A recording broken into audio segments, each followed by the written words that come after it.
चला मुलांनो, आज आपण पाहणार आहोत इयत्ता चौथीमधील गणित या विषयामधील 15वा घटक. त्याचं घटकाचं नाव आहे चित्रालेख. चला तर सुरू करूया. त्यापूर्वी जर आपण माझ्या यूट्यूब चॅनलवर नवीन असाल तर यासारखे अभ्यासाचे व्हिडिओ पाहण्यासाठी या चॅनलला सबस्क्राईब करा, लाईक करा, बेल आयकॉनला दाबा आणि आपल्या मित्रांबरोबर शेअर जरूर करा. चला तर सुरू करूया. पहा मित्रांनो, 15वा घटक आहे. हा घटकाचं नाव आहे चित्रालेख. यापूर्वी आपण इयत्ता तिसरीमध्ये माहितीचे व्यवस्थापन या घटकामध्ये सुद्धा या संदर्भातील काही उदाहरणं पाहिलेली आहेत. तर पाहूया यामध्ये काय आहे ते.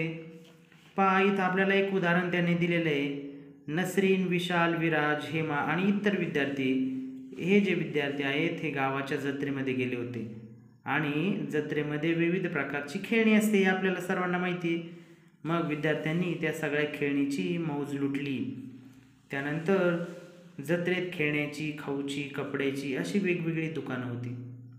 तर मुलांची गर्दी कुठं होईल मग? अर्थात खेळण्यांच्या किंवा खाऊच्या दुकानापाशी होते. यामध्ये परमजित मात्र जत्रेत गेला नव्हता. पहा, त्याने विशालला विचारलं की कोणकोणती दुकानं आली होती, कोणकोणती दुकानं होती त्या ठिकाणी, किती होती. मग त्यावेळेस विशालने त्याला एक तक्ता दाखवला. पहा, त्याने विचारलं होतं की कोणकोणती दुकानं होती, किती होती.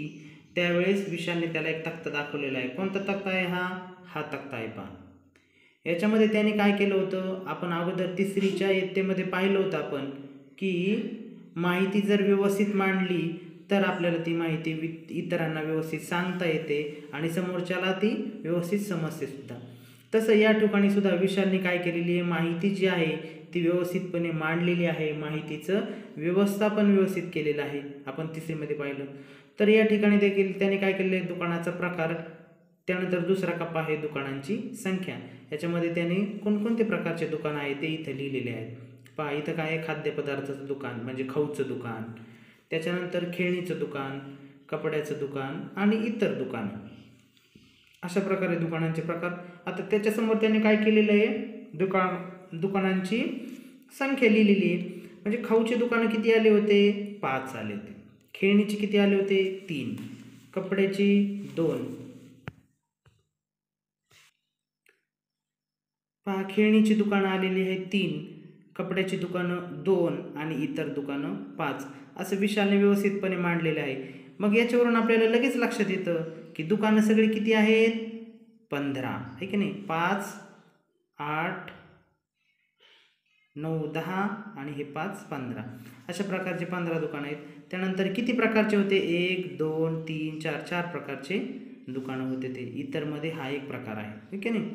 मध्ये माहितीचं व्यवस्थापन व्यवस्थितपणे त्याने मांडलेलं आहे.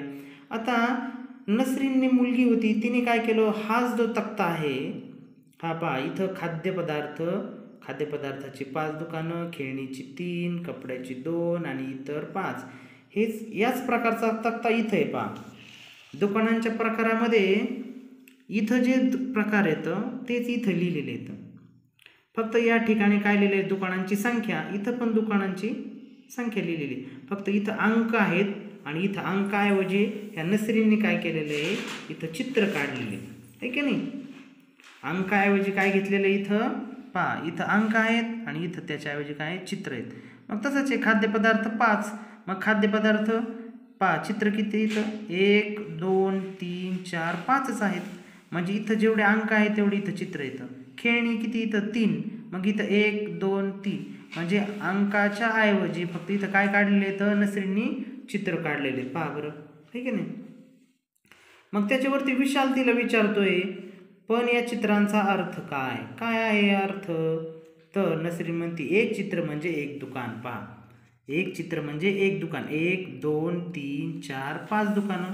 पहा, 5च आहेत का नाही. हां, तर ती काय म्हणते, एक चित्र म्हणजे एक दुकान. खेळण्याची 3 दुकानं आहेत. पहा, इथं किती, इथं खेळणीचे दुकानं 3, इथं 1, 2, 3 आहे की नाही. तर ती म्हणते खेळणीची 3 दुकानं आहेत म्हणून 3 चित्र काढलेली इथं आहे की नाही. हेमा, आता हेमा एक मुलगी आहे, ती काय विचारते, पण समजा दुकानांची संख्या खूप जास्त असेल तर एवढी चित्र काढायची का? बरोबर आहे हेमाचं. आता समजा कपड्याचे जर इथं 100 दुकानं आले तर आपण 100 चित्र इथं काढू शकतो का? नाही काढू शकत.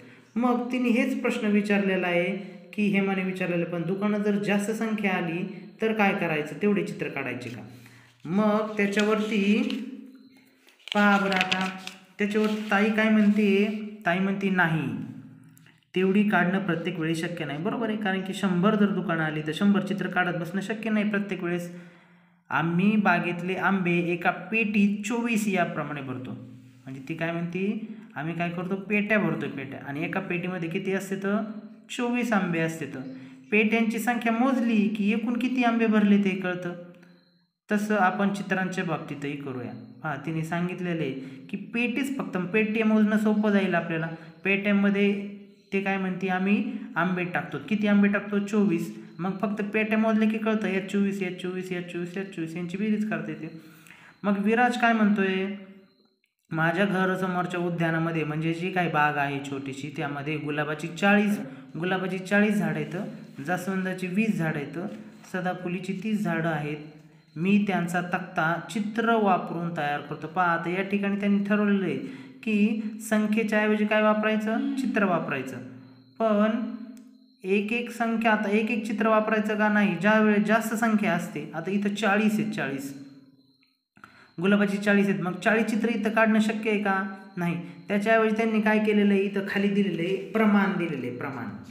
आता प्रमाण म्हणजे काय, प्रमाण म्हणजे या एका चित्रामध्ये किती झाडं आहेत, याचा अर्थ या एका चित्रामध्ये किती झाडं आहेत इथं दिलेलं आहे, त्याला म्हणायचं प्रमाण.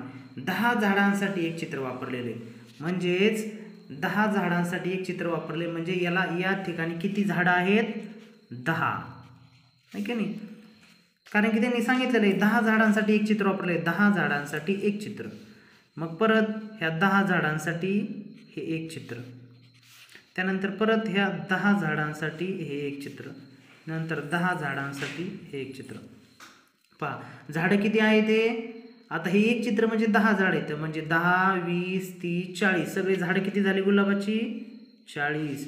आपल्याला इथं सांगितलेले गुलाबाची किती झाडं आहेत, 40 आहेत ते. आता जास्वंद पहा, ह्या एका चित्रासाठी किती, इथं प्रमाण हे सगळ्यांना एकच असतं, म्हणजे गुलाब, जास्वंद, सदाफुली सगळ्यांना एकच प्रमाण आहे. 10 झाडांसाठी एक चित्र आहे, म्हणजे हे एक चित्र आहे, याचा अर्थ इथं किती झाडं आहेत, 10. इथं देखील किती झाडं आहेत, एक चित्र आहे म्हणजे 10, म्हणजे हे 10 आणि 10 किती झाले, 20. जास्वंदाची किती झाडं आहेत, 20. पहा बरं, आहेत का नाही? विराजने सांगितलेलं आहे आपल्याला, माझ्या घरासमोरच्या उद्यानामध्ये गुलाबाची 40 आहेत, जास्वंदाची 20 आहेत. आता सदाफुलीची 30 झाडं आहेत. पाहू बरं, आता इथं आपल्याला प्रमाण काय सांगितलं आहे, 10 झाडांसाठी एक चित्र दिलेलं आहे, म्हणजेच इथं किती झाडं असतील, 10. इथं 2 चित्र दिलेले आहेत का, 2 जर असते तर आपण 20 लिहिले असते, पण इथं एकच चित्र आहे. ह्या एका चित्रासाठी 10 झाडं आणि ह्या एका चित्रासाठी 10, मग किती झाले, 10, 20 आणि 30. सदाफुलीची किती आहेत, 30 झाडे आहेत. इथं दिलेलं आहे का नाही, 30 झाडे, आहे की नाही? म्हणजे या ठिकाणी यांनी काय केलेलं आहे, अंकांच्या ऐवजी काय वापरलं आहे, चित्र वापरलं आहे. पण ज्यावेळेस आपण असे चित्र वापरतो त्यावेळेस खाली प्रमाण लिहिणं गरजेचं आहे, कारण की समोरच्याला लक्षात आलं पाहिजे की हे चित्र दिलेलं आहे, पण याच्यामध्ये किती झाडं येतं. या ठिकाणी 5ही, इथं जर आपण लिहिलेलं असतं 5 झाडांसाठी एक चित्र, इथं जर आपण लिहिलेलं असतं की 5 झाडांसाठी एक चित्र, तर आपण इथं 5 लिहिले असते, आहे की नाही? एका चित्रासाठी 5. पहा, इथं काय लिहिले, 10, म्हणून आपण 10 झाडांसाठी एक फूल. इथं जर दिलं असतं 5 झाडांसाठी एक चित्र, तर आपण इथं 5 लिहिले असते आणि 5 झाडांसाठी हे एक चित्र काढलेलं असतं. हे 5 झाडांसाठी हे एक चित्र. म्हणजे प्रत्येक वेळेस चित्रावरून ज्यावेळेस आपण अशी माहिती लिहित असतो त्यावेळेस इथं सर्वात महत्त्वाचं काय आहे, प्रमाण आहे. तर पहा खाली, नसरीनने शिक्षण महोत्सवाच्या कार्यक्रमासाठी आणलेल्या खुर्च्यांची माहिती चित्ररूप तक्त्यामध्ये मांडलेली आहे. आता पहा, हे जे सगळे तक्ते आहेत, हा तक्ता आहे, त्याच्यानंतर हा तक्ता आहे, याच्यामध्ये तुम्हाला अंकसंख्या दिसते का, कुठं नाही आहे, तक्त्यांमध्ये नाही. हे सगळे चित्र आहेत, म्हणजे चित्ररूप माहिती आहे. तर पहा, नसरीने शिक्षण महोत्सवाच्या कार्यक्रमासाठी खुर्च्या आणल्या होत्या आणि त्या खुर्च्यांची माहिती चित्ररूप तक्त्यामध्ये त्यांनी लिहिलेली आहे. पण तिने चित्रे उभ्या ओळीत काढण्याऐवजी आडव्या ओळीमध्ये काढलेले आहेत. या तक्त्याची माहिती समजून घेऊ. आता इथं चित्र कसे होते, उभे होते, पण या ठिकाणी तिने काय केले तर आडवे केलेले. म्हणजेच या ठिकाणी हे आडवे खालचे जे प्रकार होते ते आडवेले होते, या ठिकाणी ते प्रकार काय येतं उभे येतं आणि चित्र उभे येतं, या ठिकाणी चित्र कसे आडवे येतं. पण एकूण एकच होतं, काही फरक पडत नाही त्याने. पहा शिक्षण महोत्सवाच्या कार्यक्रमासाठी आणलेल्या खुर्च्यांचा तक्ता कसा बनवलाय तिने. इथं खुर्चीचा प्रकार लिहिलेला आहे या बाजूला आणि या बाजूला खुर्च्या लिहिलेल्या आहेत. मग खुर्चीचे प्रकार कोणते तर लोखंडी खुर्ची, प्लॅस्टिकची आणि लाकडी, या अशा प्रकारचे. आणि त्यानंतर खुर्च्या. आता याला सुद्धा मी अगोदर तुम्हाला सांगितलं सगळ्यात महत्त्वाचं चित्ररूप माहितीमध्ये काय आहे प्रमाण आहे. मग प्रमाण काय आहे इथं एक खुर्चीचं चित्र आहे म्हणजेच याच्यामध्ये किती तर खुर्च्या 10 खुर्च्या. पहा एक चित्र असं दिलं याचा अर्थ 10 खुर्च्या, 2 चित्र असे दिले याचा अर्थ 20 खुर्च्या, 3 जर चित्र असे दिले तर याचा अर्थ 30 खुर्च्या, 4 जर चित्र दिले तर 40, 5 दिले तर 50, याप्रमाणे. इथं 1 दिली तर 10, 2 20, 3 ला 30, 4 चित्र असले तर 40 खुर्च्या, 5 चित्र असले तर 50 खुर्च्या, याप्रमाणे. आता लोखंडी खुर्च्या किती तर 1 2 3 4 5, इथं 5 होतं चित्र, किती तर चित्र आहेत 5. पण प्रमाण बघा बरं काय सांगते की एका चित्राला किती तर 10 खुर्च्या, म्हणजे आपल्याला याला गुणिले काय करावं लागेल 10 करावं लागेल. आणि याचा जर गुणाकार केला तर 5 10 काय होतो 50, आहे का नाही. 5 10 50 होतो. आता इथं बघा तसंच करायचं आपण. खुर्च्या मोजायच्यात 1 2 3 4 5 6 7 आणि 8, हे 8 येतं, आहे का नाही. पण एका खुर्चीला किती येतं, एका खुर्चीला आहे तिथं प्रमाणामध्ये सांगितलेलं आपण एका खुर्चीला 10, म्हणजे आपण इथं 8 गुणिले 10 करणार, म्हणजे 8 10 80. ह्या प्लास्टिकच्या खुर्च्या किती आहेत 80 आहेत. लोखंडी खुर्च्या किती आहेत 50 आहेत. आता लाकडी खुर्च्या तुम्ही सांगा बरं. इथं किती लिहिणार आपण चित्रांची संख्या लिहिणार अगोदर. चित्रांची संख्या किती आहे 2, याला काय करणार गुणिले, आहे का नाही. आता एका खुर्चीला किती खुर्च्या, एका चित्राला किती खुर्च्या येतात 10, म्हणून इथं आपण गुणिले किती करणार 10. इथं जर 5 असतं 5, एका चित्र म्हणजे जर 5 खुर्च्या असत्या तर इथं आपण 5 लिहिलं असतं, आहे की नाही. म्हणजे बेद आहे 20, किती खुर्च्या येतात लाकडी 20. पहा आता इथं स्वाध्यायामध्ये सुद्धा आपल्याला त्या प्रकारची माहिती दिलेली आहे. आता इथं आपण पाहू. पुढील तक्त्यातील माहिती समजून घेऊन त्या खालच्या प्रश्नांची उत्तरे लिहा. एका गावातील लोकांनी पूरग्रस्तांसाठी मदत जमा केली, त्याची बघा आता त्याचा चित्ररूप तक्ता आहे हा. मदत जमा केलेली आहे पण त्याची मग मदतीचं स्वरूप कोणकोणत्या प्रकारची मदत केलेली आहे आणि मदत करणारे कुटुंब. सगळ्यात महत्त्वाचं काय आहे प्रमाण, कारण की ह्या चित्रामध्ये किती कुटुंब येतं ह्या एका चित्रामध्ये, असा त्याचा अर्थ. मदतीचं स्वरूप म्हणजे औषधे, खाद्यपदार्थ, पूरग्रस्तांना खाद्यपदार्थ दिलेले आहेत, पूरग्रस्तांना कपडे दिलेले आहेत, त्यानंतर इतर काही मदत केलेली आहे ती इतरमध्ये येईल. मग आता औषधं किती कुटुंबाने दिली 1 2 3, 3 चित्र आहेत पण एका चित्रामध्ये किती कुटुंब येतं 20. मग आपण अशा प्रकारे थोडक्यात तुम्हाला समजण्यासाठी आपण इथं लिहू शकतो याच्यामध्ये 20 कुटुंब येतं, याच्यामध्ये 20 येतं आणि याच्यामध्ये 20 कुटुंब येतं याच्या चित्रामध्ये. आता यांची बेरीज करू आपण. 20 आणि 20 40, 40 आणि 20 60, किती झाले 60. किंवा हे एका पद्धतीने. दुसऱ्या पद्धतीने असं करू शकतो की चित्र मोजायचे 1 2 3, 3 लिहिले गुणिले. पहा एका चित्राची किंमत, एका चित्रामध्ये किती कुटुंब आहेत 20 आहेत म्हणून इथं 20 लिहिणार आणि यांचा गुणाकार करायचा. 20 त्रिक 60, हे पण 60 आलं आणि हे पण 60 आलं, नाही का नाही. मग याच्यामध्ये पहा आता कपडे किती कुटुंबाने मदत केली तर एका चित्रामध्ये किती कुटुंब आहेत 20, म्हणजे हे 20 आणि हे 20 किती झाले 40. मग आपल्याला ते कसं लिहिता येईल 2 चित्र आहेत 2 गुणिले प्रमाण किती आहे 20 बरोबर किती येईल इथं 40. आता याच्यामध्ये इतर मदत करणारे कुटुंब किती इथं किती. आता ह्या एका चित्रामध्ये किती इथं 20, म्हणजे 20 आणि 20 40 आणि 20 60, किती कुटुंब येतं 60. म्हणजे या ठिकाणी काय केलेलं आहे चित्ररूप माहितीमधून आपल्याला माहिती देण्याचा प्रयत्न केलेला आहे. तर पहा आता इथं आपल्याला त्यांनी सांगितलेलं आहे की किती कुटुंबांनी मदत म्हणून औषधे दिली. आता पहा औषधे किती कुटुंबाने दिली 60 कुटुंबाने दिलेली आहेत. पहा या ठिकाणी सांगता येते कोणत्या स्वरूपातील मदत करणारी कुटुंबे सर्वात जास्त आहेत. आता सर्वात जास्त कुटुंब आपल्याला पाहत असताना लक्षात येतात. हे हे जास्त येतं. मग हे किती येतं 20 21 20 40 20 60 20 चौक 80 कुटुंब येते. म्हणजे कोणत्या प्रकारची मदत, खाद्यपदार्थ मदत करणारी कुटुंबे सगळ्यात जास्त आहेत. त्यानंतर खाली काय सांगते, कोणत्या प्रकारची मदत करणारी कुटुंबे सर्वात कमी आहेत. सर्वात कमी कुटुंब कोणती इथं चित्रावरून लक्षात येतं आपल्या, हे कमी दिसत आहेत. हे 3 येतं, हे 4, हे चित्र 3 येतं, हे चित्र 2 येतं, म्हणजे कमी येते. मग कोणत्या प्रकारची, कपडे या प्रकारची मदत करणारे कुटुंब कसे येतं, कमी आहेत.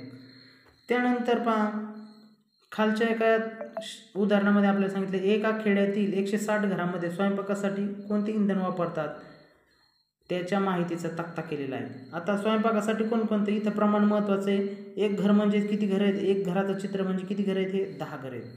आता पहा इकडे इंधन लिहिलेले, कोणकोणते इंधन वापरते ते घर, गॅस, केरोसिन म्हणजे रॉकेल, लाकूड आणि गोबर गॅस, हे इंधनाचे प्रकार येतं. आता गॅस किती वापरते तर चित्र पहा, 1 2 3 4 चित्र आहेत. म्हणजे या एका चित्राचे किती घरं आहेत, हे 10 घरं आहेत. म्हणजे 10 20 30 आणि 40 किती झाले, 40. आता 10 ने मोजायचं, कारण की एका चित्र म्हणजे 10 घरं आहेत. केरोसिन बघा आता 10 20 30 40 50 60 आणि 70.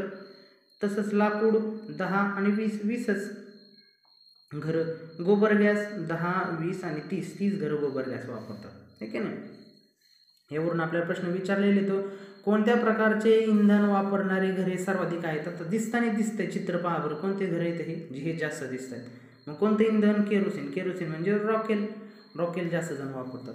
त्यानंतर गोबर गॅस वापरणारी घरे किती आहेत, गोबर गॅस. आता घरं 1 2 3 हे घरं आहेत का, हे चित्र येतं.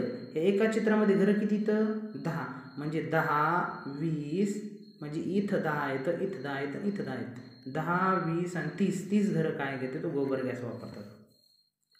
त्यानंतर गॅस वापरणारी घरं किती तर 1 2 3 4, पण हे काय चित्र येते, एका चित्रामध्ये 10 घरं येतं. म्हणजे 10 20 30 40. गॅस वापरणारी किती कुटुंब येतं, किती घरं येतं, 40. अशा प्रकारे आपण काय करू शकतो, चित्राच्या आधारे माहिती देऊ शकतो, माहितीचं व्यवस्थापन करू शकतो. आणि यालाच काय म्हणायचं, हे चित्र काढलेले आहेत म्हणून याला म्हणायचं चित्रालेख, आहे का नाही. चित्रालेख, चित्र स्वरूपात माहिती लिहिलेली असते, माहिती दिलेली असते, म्हणून याला म्हणायचं चित्रालेख. पहा या ठिकाणी आता आणखी एक उदाहरण आहे. एका गावातील शेतकरी शेतात कोणते पीक घेतात याची माहिती देणारा तक्ता. हे तुम्ही पाहायचं. आता प्रमाण लक्षात घ्यायचं, हे एक माणूस म्हणजे 10 शेतकरी. मग ज्वारीचं पीक किती घेतोय, किती शेतकरी घेतात, 10 20 30 शेतकरी घेतात. कडधान्य किती शेतकरी घेतात, 10 आणि 20 शेतकरी घेतात. भाजीपाला 10 20 30 40 शेतकरी भाजीपाला घेतात. त्यानंतर इतर पिकं घेणारे कोणते, किती शेतकरी, तर 10 20 आणि 30. अशा प्रकारे आपल्याला माहिती दिलेली आहे. आणि हे जे शेवटचं आहे हे तुम्ही काय करायचं आहे, तुम्ही सोडवायचं आहे, तुमच्या वहीमध्ये लिहायचं आहे. तुम्ही पुस्तक काढून तुम्ही पाहायचं आहे की वर्गात एकूण किती मुले आहेत. प्रमाण अगोदर पाहायचं. प्रमाण म्हणजे काय, एका चित्रामध्ये किती मुलं येतं, एका चित्रात 5 मुलं आहेत, तर वर्गात एकूण मुले किती आहेत. मग आपल्याला काय करावं लागेल, ह्या सर्व, आता हे वर्गातले आहेत ना सगळी मुले, हे सर्वांचं चित्र मोजावं लागते आणि त्याला गुणिले 5 करावं लागेल. कारण की याच्यात 5 आहेत ना, याच्यात 5 याच्यात 5 याच्यात 5, या चित्रात 5 ह्या चित्रात 5, असे सगळ्यांची बेरीज करावं लागेल. त्यानंतर पिवळ्या रंगाचे कपडे घालणारी, पहा पिवळा रंग कुठे आहे, हा. मग इथं किती, तर एक मुलगा आहे का, हा नाही, हे चित्र आहे एक, पण या एका चित्रामध्ये किती मुलं येतं, 5 मुलं येतं. ही चित्र, याला म्हणायचं चित्रालेख, नाही की नाही. कोणत्या रंगाचे कपडे घालणारी व किती मुले सर्वाधिक आहेत. सगळ्यात अगोदर सगळ्यात जास्त किती, तर हे पहा हे दिसतात आपल्याला, चित्र जास्त दिसतं. लाल रंगाची वापरतात सगळ्यात जास्त मुलं. किती मुलं येतं, 5, कारण की एका चित्राला किती मुलं आहेत, 5. मग हे 5 हे 5 5 10 आणि 10 हे 5 15 मुलं जे आहेत ते लाल रंगाचे कपडे वापरतात. पहा अशा प्रकारे तुम्ही देखील पुस्तक काढायचं आहे आणि व्यवस्थित याचा अभ्यास करायचा आहे.